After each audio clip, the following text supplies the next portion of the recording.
क्या आप जानते हैं गया में आज भी पिंडदान रेत से क्यों किया जाता है? कहा जाता है एक बार स्वयं माता सीता ने श्राद्ध कर्म करते हुए फाल्गु नदी को श्राप किया था। लेकिन क्यों? इसके पीछे छिपी है एक दिव्य घटना। वनवास के समय की बात है। भगवान राम, लक्ष्मण और सीता जी पितृपक्ष के दौरान श्राद्ध करने गया धाम पहुंचे।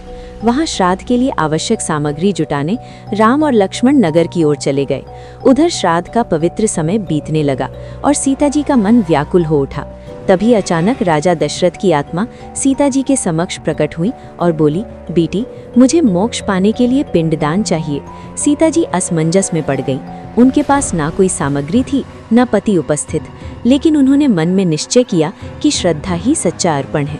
उन्होंने फाल्गु नदी, वट वृक्ष, गाय और केतकी के फूल को साक्षी मानकर रेत से ही पिंड बनाया और राजा दशरथ के नाम से पिंडदान कर दिया। कुछ देर बाद श्री राम और लक्ष्मण लौटे। सीता जी ने प्रसन्न होकर बताया कि श्राद्ध पूर्ण हो गया। राम ने आश्चर्य से कहा, पर बिना सामग्री, बिना विधि के ये कैसे संभव है? इसका प्रमाण दो। सीता जी ने शांत स्वर में कहा, ये 4 साक्षी हैं, फाल्गु नदी, गाय, केतकी का फूल और वट वृक्ष। ये सब मेरे द्वारा किए श्राद्ध के गवाह हैं। पर जब श्री राम ने इनसे पूछा, फाल्गु नदी, गाय और केतकी के फूल तीनों ने सत्य से मुंह मोड़ लिया। सिर्फ वट वृक्ष ने सत्य की रक्षा की और कहा, हाँ, मैंने देखा है, सीता ने ही स्वयं पिंडदान किया था।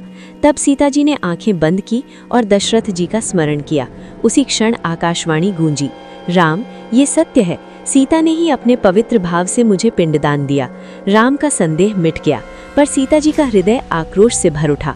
उन्होंने कहा, जिसने सत्य देखा होते हुए भी झूठ बोला, उसे मेरे श्राप का परिणाम भोगना होगा।